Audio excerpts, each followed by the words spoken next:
So we currently in the United States, we have three vaccines that are available. Two vaccines utilize the technology called mRNA. That is a genetic code that basically mimics the actual virus without containing any virus. And then our bodies basically create antibodies to create our response and defense. Those vaccines are the Pfizer vaccine and Moderna vaccine that utilize that technology, and they're given with 2 doses. So the full regimen is 2 doses, and it's really important to get both doses of the vaccine at the recommended time frame.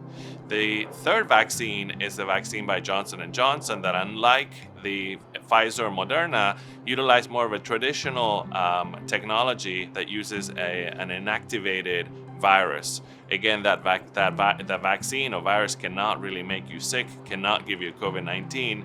And what's really different about the Johnson & Johnson vaccine, that unlike the other two, it's only given once. So you get 1 dose and you're done, which is really, really helpful and practical.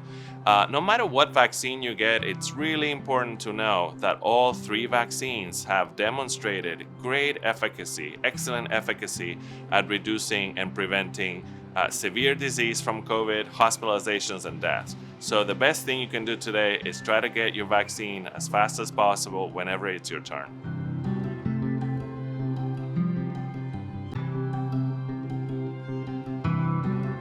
In the United States today, we've given first doses to over 145 million Americans, and we've seen very few, very rare severe reactions.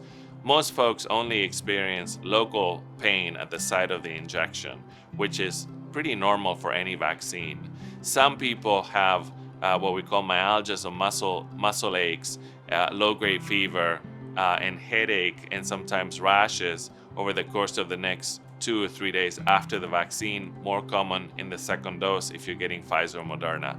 But these symptoms are very manageable, and one can take Tylenol, ibuprofen if you need to. And also they go away on their own for the most part. We really haven't seen significant reactions that would prevent folks from getting the vaccine. Again, we've seen very exceptionally low numbers of these severe reactions. So these vaccines are extremely safe, and although they were approved fast, none of the critical steps in terms of the safety and quality control were skipped. So I have full confidence in these vaccines. We need to get information around whether the vaccines can actually prevent infections that not necessarily have symptoms.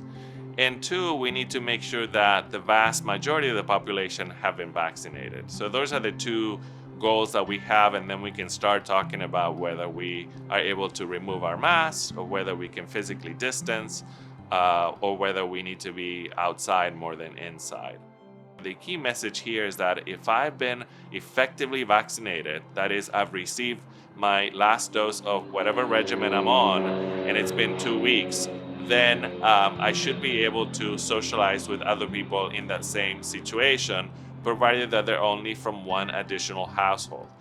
That being said, I can also socialize with folks who have been unvaccinated, but they're low risk. And that is slightly different, but certainly not a person who is unvaccinated and high risk. That is a patient who has cancer, a patient who has obesity, hypertension, lung disease, is immunocompromised, has diabetes, for instance. So a lot of the population, unfortunately, meet those criteria, and that's why we're not ready to say masks are off. And the other thing is that not only in the US, but globally, most people in the world have not been vaccinated, and therefore we need to keep this up. So the most important thing I tell my patients is that currently we have 3 amazingly effective vaccines in the United States. 2 are 2 doses, 1 is 1 dose. They all prevent severe disease, death, and hospitalizations. It's really critical that we all continue to monitor what we do, our behavior, continue to mask, continue to physically distance, and continue to spend more time outside. But it's really imperative and critical that we all get vaccinated as soon as possible, so then we have a better chance at getting out of this epidemic.